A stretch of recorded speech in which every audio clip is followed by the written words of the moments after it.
All right, let's get right into the video. So, I remember when I first started this channel.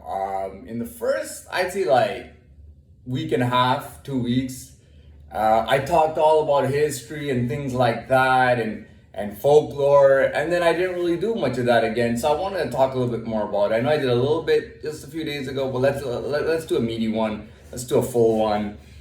So what did we establish? So one thing that we do have established as an actual historical fact. I mean, history has records, military records, and everything.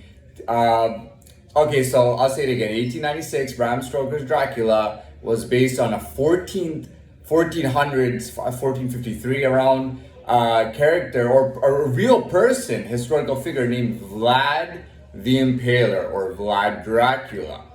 Vlad drank blood historically. He did actually drink blood. Now, they claim that the reason he drank blood was that basically, like, he wanted to, like, he would do these things, he would do horrible things in order to discourage the Ottoman Turks who were in Islamic Empire from getting into Christendom and taking over their countries and putting in an Islamic law versus their original Catholic law. Now the Pope commissioned Vlad Dracula from Romania and a few other countries he put in together, like Italy and then Romania and Spain and even other countries. I think there was about 6 or 7 countries in this alliance, I think there was about 7 countries in this alliance. So Vlad's story, I'll go over it again. He was kidnapped as a child. Him and his older brother. Him and his brother were given a choice. Would you rather join us Ottoman Turks, now that we've pretty much brainwashed you, or will you go with Romania? His older brother chose to stay with the Turks, and Vlad decided to go to Romania. Apparently, he was 16 years old when he decided to do that. Went to Romania, went to Transylvania, claimed nobility, became an actual noble prince. That's why he's so historically known, is because he was an actual nobility. He was the Prince of Transylvania. He literally lived in a castle. His castle is still there till today, and tourists go there to see what Vlad's castle was like. I mean, castles don't go away, so a more historical fact and everything going with it. At the end of this video, or what I'll do, I'll post I'll post another picture of Vlad's face, okay? And literally, if you see my face, I mean, goddamn, like, it's just a stunning. It's like a copy, you know what I mean? It's a stunning copy. The only difference is the noses. My nose is a bit thicker, a bit bigger. Okay, that's the only difference. Now, let's get more into it. So, this whole idea of Latin, where does Latin come from? Latin was the original language, supposed to be of the Roman Empire, the original language of the Roman Empire that's still spoken today in the Vatican, which is supposed to be like a whole separate part of Italy. Like, the Vatican is supposed to be its own entity, as a country even. It's not within Italy. It has its own identity.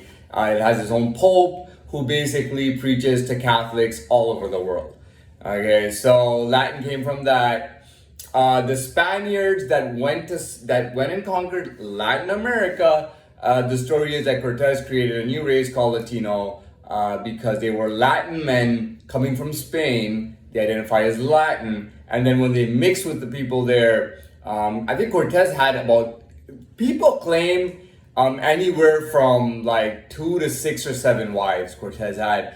People claim that Cortez just had lots of children. I think it's Mexico, what they call it. Some people even so Mexico, what they call it. Okay, I'll tell you. Some people rumor that Cortez actually was in Cuba, but that's actually contested. We don't know if some people say Cortez did actually land in Cuba once or twice. On that island, but we do know Mexico for sure, and the capital city of Mexico, which back then I think was called Tenochtitlan, part of the Aztec Empire. So after Cortez did that, because he was the first, after he did that, all the conquistadors, they were called the Latin men that came over, took over all of Latin America, and the race was officially called Latino. Today they're called Latinos. In the United States of America, they identify as Latinos, but sometimes they'll call them Hispanic. All right, I don't know, Spanish, Hispanic, I don't know. I think it means Spanish speaking or Spanish origin or something like that. You know what I mean? I think it means Spanish speaking actually. So we've got into all that. You know what, so folklore, that's what we have to get into. I think I didn't really get into that much. So check this out. See this? Look at this. You see this? You see how look at the tooth and look how it fits in at the bottom. Look how perfectly it fits in, alright? Here, look at the tooth. So these are actual vampire teeth. These are not dentures or anything like that. I've had vampire teeth. As long as I can have memory, I've had vampire teeth. You know what I mean? And I've talked about the color of my hair, which is absolutely the lightest shade of auburn. Listen, man, so that is a Caucasian trait. Although I think about, I know I'm just throwing this figure out there, just guessing. I'm guessing about 30 to 40% of Caucasians may not actually have colored hair. I think about 30 to 40% of people who identify as Caucasians actually have dark hair. Okay, so this is like, if I was, you know, if I was, let's say, growing up with an African family and you see that, anyways, we don't even need to talk about that. Somebody, you know, these days people, anyways, doesn't matter. I mean, it's self-explanatory. That's not an Oriental, not an Indian, not an African, it's none of those traits. And even like a lot of Middle East, it's not a lot of their traits. Okay, the colored hair. All right, so what else can I talk about? Okay, so yeah, there's other. So MLDs are actually Maniac Land disciples. Their hometown is Chicago. They were supposedly founded in Chicago. They're from Chicago, and I mean, there's really enough. What else are you gonna say? You know, unless you're not really thinking that much. Moving on, what else can I talk about? So the vampire teeth and the light hair. And then look at the guy's photo and look at my face, and it's like, literally, it's like, you know, because his is an old painting or whatever, he actually, you know, you can see, it looks like an ancestor pretty much. But whoever had like vampire traits, so Bram Stoker's Dracula, that's when he turned it into like, vampires are supernatural, immortal, blood-sucking, and all that. I don't actually believe that. I don't believe that vampires are immortal or supernatural. But the vampire teeth is literally, historically, supposed to mean that you come from a certain dynasty. And all of that folklore is rooted. There is no folklore after Vlad. Before Vlad, sorry.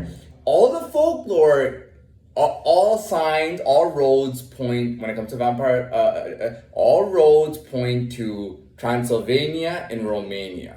Okay, you see that? Transylvania and Romania. That's where all of the vampire folklore comes from. So this is like, you know, if you know, it's like thinking to yourself, dude, where am I genetically from, right? And you go, well, I'm totally black and I got an afro. So I must be from Africa, right? And then you start checking your roots and you go, am I from North Africa? No, that's where all like kind of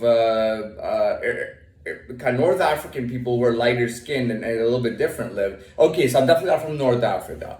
And then you start doing a little bit of research and you go, and eventually you go, dude, Republic of Congo, for example. You know what I mean? It's the same thing for me. I mean, listen, the DNA tests that you hear on Ancestry.com, those are all bullshit. They throw in 30 different, you know why they do that? They throw in 30 different countries because they want people to pay for the DNA test. Okay, it's bullshit. Now, but you know, think about it. If I had Chinese eyes and I looked exactly Chinese and my family lived in, I don't know, in Jordan all their life, obviously I'm gonna go, wait a second, dude. Am I really Jordanian? I might even be Jordanian, like I might, you know, think I'm Jordanian or speak Arabic, but am I really Jordanian or am I goddamn Oriental? And then I look into it and I go, dude, it's gotta be Korea. It's gotta be Korea, man. It's gotta be Korea. You know what I mean? It's the same thing. What else can I talk about? What else can you talk about? So I'm trying to think what else what else can I say? Well, what else can I? Yeah, so sorry. So Bram Stoker did all that stuff with they suck blood, they're immortal, they have supernatural powers. That's all from Bram Stoker. He did that on purpose because he was doing an entertaining play. He made a play and he wrote a book on Vlad the Impaler, but he didn't write write. It's a fiction novel. He didn't write a historical book that was like Vlad was kidnapped as a child by the Ottoman Turks, went back, claimed nobility. By the way, so they called him the Impaler because one day when the Ottomans were trying to ride into Transylvania, he took like a bunch of soldiers, like a bunch of like high profile Ottoman soldiers, cut their heads off, put them on sticks or stakes or spears, put the spears into the ground. This is a historical fact. And the Ottomans till this day remember that day. Their soldiers, as they rode through, were puking at seeing their own guys decapitated. He did stuff like that. He did actually drink blood. He was doing that to basically scare the Ottomans. You know what I mean? It wasn't like he wasn't threatening like the way the Ottoman, the people in the past have threatened. You know what I mean? Like Mongols, like, we're gonna conquer all the world. All of the world will be under Mongolia. Everyone will have to follow Mongolian culture, no matter who they are. It wasn't like that. You know what I mean? It was just like, I'm scaring you so that you stay the fuck away from my castle and away from my fucking city. That was the kind of it was I think scaring or discouraging from that. And I've actually, historically asked anybody who knows about it, and historically they'll tell you that Vlad the Impaler in the 1400s was the most effective counterattack or defense mode in Europe, okay? Hands down. And I've heard this from I've read it and I know it. This is so historically known. He was the number one defender, okay? And he didn't have a lot of troops. He lived in Transylvania and Romania, which is nowhere near as populated as Italy and the countries around it, Ukraine and Albania and all that. Romania has way lower population, so he had way less people, and he was the most effective. Not for having less people, even from countries that had a lot of people, he was still the most effective. This is a historical fact. He was not supernatural, but he did drink blood, but he did it, kind of to discourage. So folklore and everything, even when they point to Vlad Dracula, it points to a family, and that's how I look. If you don't believe me, look at it again. You know what I mean? Like, it's so obvious to trace myself there. When you see his picture, when they say seeing is believing, see it and believe it. All right. What else can you talk about? We've got the vampire thing down. I don't need to talk about it anymore. I don't think we need to talk about the Latino thing either in Cortez. I've talked about that before. We talked about nothing needs to be said about the MLD. Now I'm just trying to see if there's anything else I should cover or make clear or make understandable. Today, where are these people today? Where are the vampires and all that? Well, today, travel is so fluent that you got people all over everywhere living here and there. You've got African people who are doing a lot of business in the Orient. You've got different Europeans go to different places. It's literally different Europeans end up going to different vacation spots in different parts of the world. You know what I mean? This country prefers this. England prefers to go here. These guys prefer to go there. The Gulf built Dubai for all the world to come see. You know what I mean? Like, it's a lot of moving around and stuff. No, that's why they did these bullshit DNA tests in Ancestry.com. You know what I mean? They did it because people don't really know, who they are. It's been like, for me, it's really easy to know, with those signs and the colored hair and the facial features and everything. It's just like easy as 1, 2, 3. All right. Again, the last thing I have to say, Latin, Spanish in Spain is originated from Latin. Okay, and there supposedly there's maybe 1 or 2 languages also. I'm done. I hope you enjoyed this.